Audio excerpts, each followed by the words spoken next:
Here's what you do to brand new pallet forks. You cut a hole in them. That way you can drop hitch pins through them and move stuff around. It's the best thing you can do with a pallet fork. Cutting.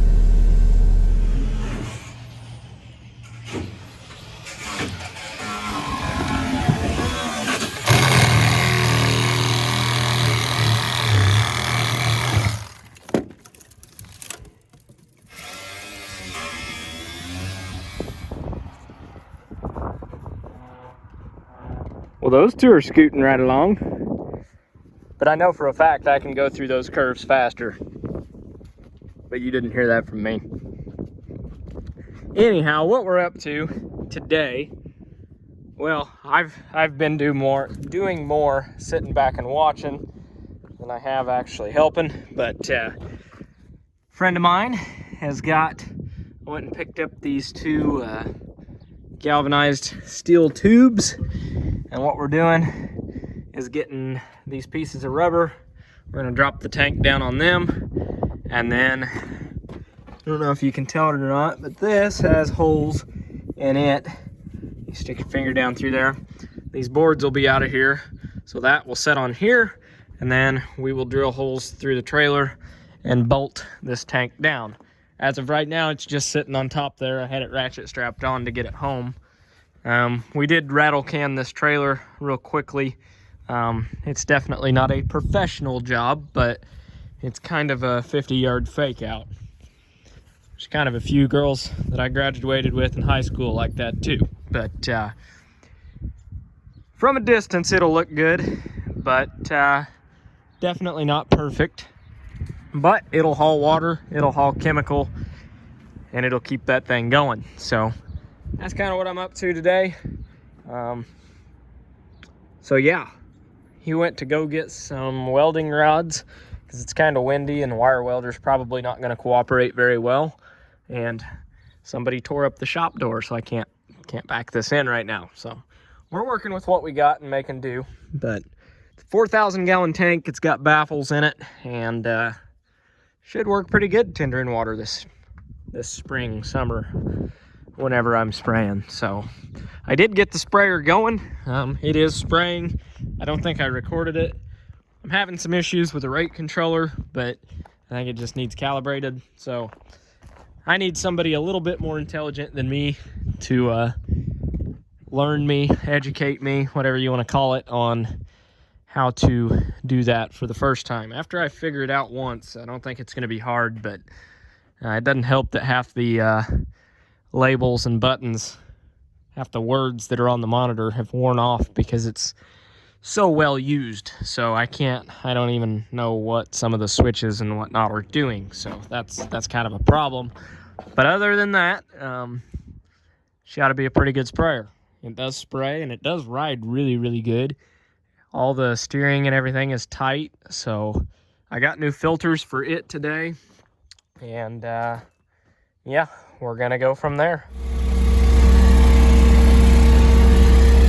Using power tools, welding things, making things happen. Quite the operation going on out there. And that brings us in here. I did get some Tiger lights for the cab of the sprayer. I'm gonna replace those with LEDs. I wouldn't have done that because I don't really plan on spraying a whole lot at night, but I do spray some fungicide at night, especially on soybeans.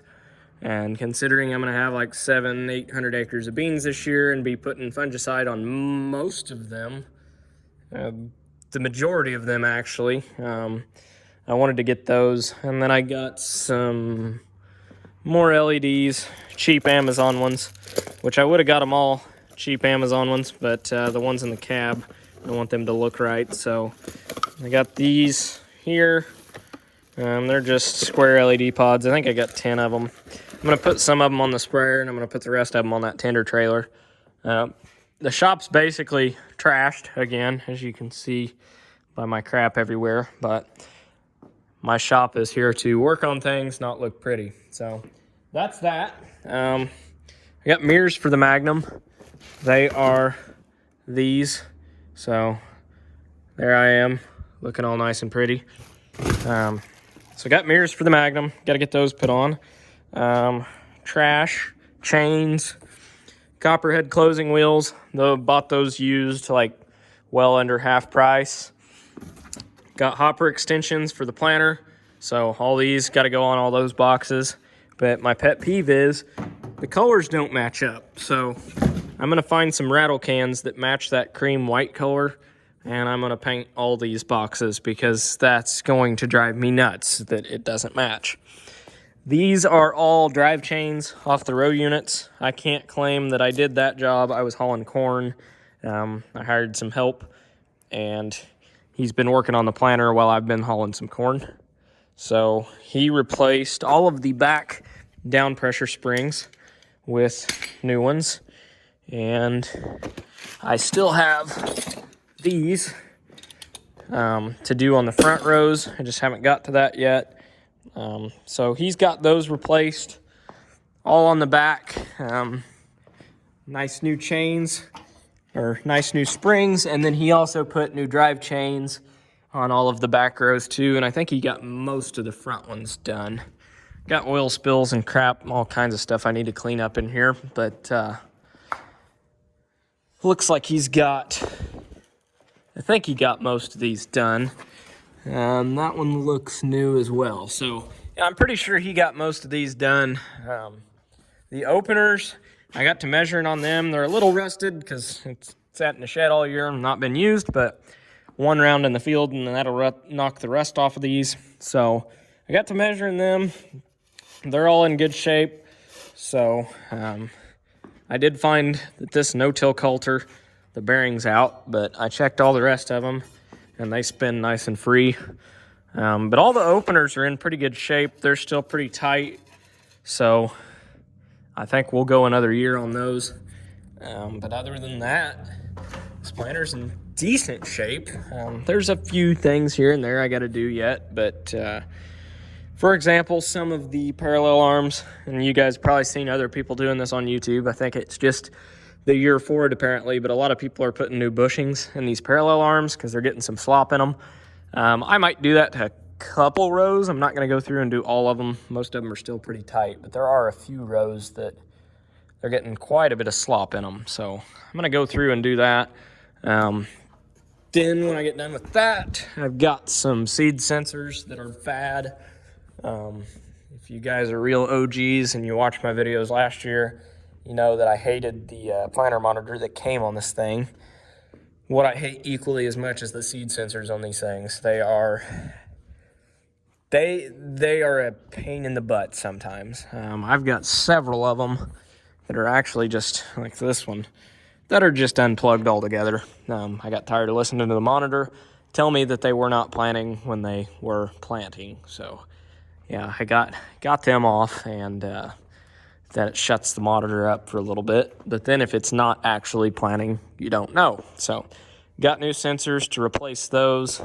After that, I shipped my bean meters off, all 23 of them. Got shipped off to Blesh Brothers.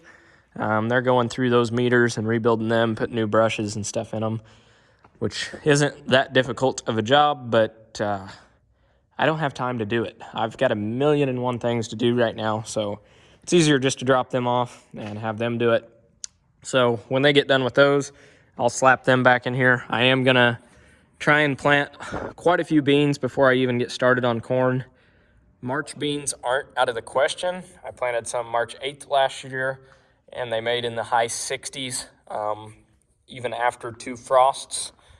Now, I got lucky on some of them, and last year I also only did 6 acres. It wasn't, I did it more to play with it and try it than I did to actually, make money off of it. I was just doing it to kind of see what would happen on 6 acres on March 8th, but that's not to say mid-March, late March, I would like to be running this planter and planting some early beans. So that's kind of the game plan. I'd like to get this thing back together. Like I said, when I get the bean meters, I'll start throwing the hopper extensions on these, get them painted, throw the bean meters in.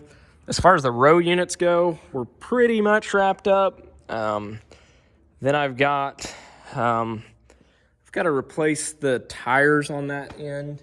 And then I am also going to try, the keyword try, but try and get my 2020 hooked up, which it's supposed to be plug and play, but we got to get our 2020 monitor hooked up here and make sure that the planter monitor is going to communicate with the planter. So everything should be plug and play. These sensors are supposed to work.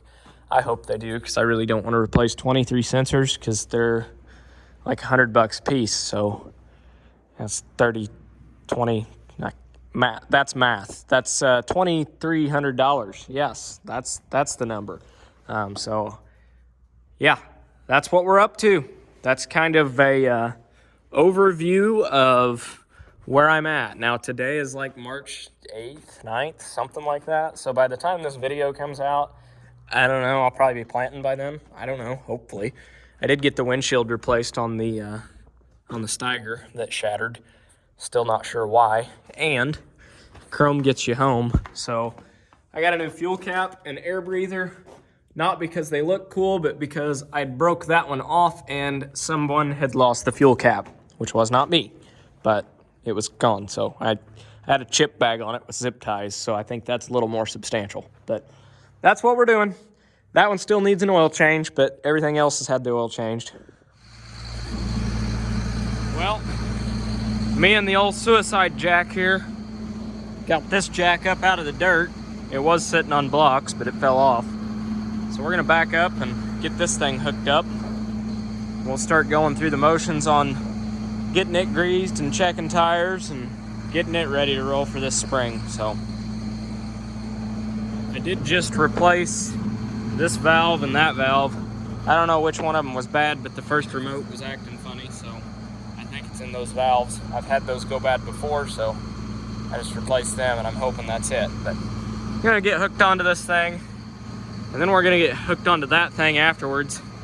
And I'm gonna put some new sweeps and stuff on it. And right at the end of last year, I tore up the harrow on that, so I need to fix the harrow. But other than that, it's pretty much ready to roll. Just gotta grease them both and check tire pressures, clean them up a little bit. So that's what I'm doing. Would you look at that? Got it on the first try. Well, maybe. There we go. Got it on the first try. I'm happy. Throw this on there. We don't need no stinking safety chains are out in here. I need to cut this thing off. I don't use it. I really don't know why it's on here. Tuck it halfway out of the way. We'll hook up our hydraulics and we'll be ready to roll. Playing. I had to take it out for a test run just to get it shined up, so it's shined up now. I leveled up where I had some turkey litter piled and gouged the ground a little bit with a bucket when I was loading it, so I went and leveled that up. Got the bean meters back today. They've got new wear plates and got new brushes in them, so what I'm doing now is just slapping all my plates back in. How this works is this sits right there, your seat comes down, drops into it, and then this is turning, which is turning these plates. These plates grab the beans and they carry them along these brushes. The brushes knock any doubles out, or at least they're supposed to, and it drops it down this hole, and that's how it meters out your beans while you're planting. So they're pretty simple, not really much to them. Well, we're gonna try and fire this thing up and see how our lights are. I'd say they're pretty bright. Lighting everything up. I approve of that. Shut up. I would say that this will be a pretty slick rig even at night to spray with. I like it. All right, let's just do a little test run at night here. And we'll see what happens. Get her folded out. There we go. Get both booms out. A little slow, but as long as I take it slow, I won't tear too much up. Or at least if I do tear it up, I won't tear it up as fast. How's that? I messed with the rate controller a little bit earlier today, and I think I got some more things lined out. So now that we are unfolded, drop our booms down, and pick them up just a little bit. Pick that side up a little bit. Drop that down. I do like where the boom lights are, but I feel like I need some blue ones on here just so I can see what I'm spraying. I think that would be even nicer.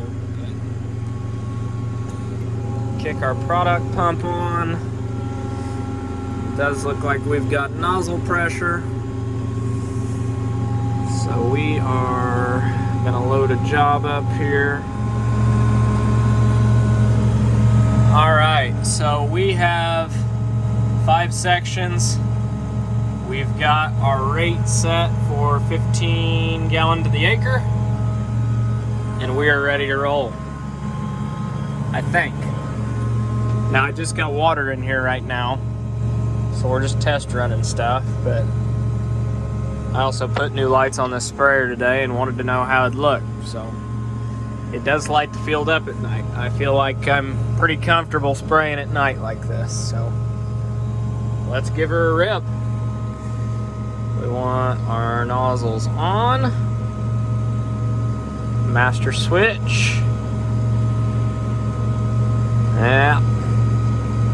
Hang on. That's because these aren't on. So now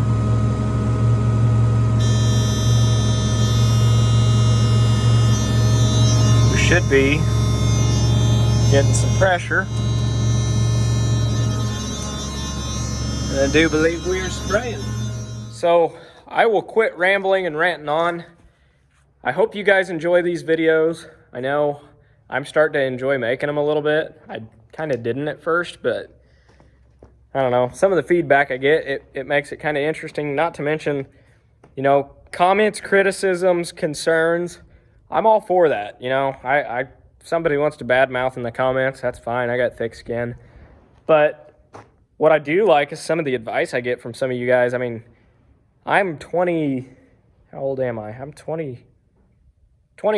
I thought I was 22. I'm 23, and you know, I don't know it all. So, you know, sometimes you guys comment some stuff that's an easier way to do things, and I'm like, yeah, I could do that, because I'm pretty good at doing things the hard way. So, you know, I appreciate that too. So, questions, concerns, criticism, advice, anything you got, drop it in the comments below. And if you like what you're watching, don't forget to subscribe. So, hope you guys enjoyed the video. Stay tuned for the next one.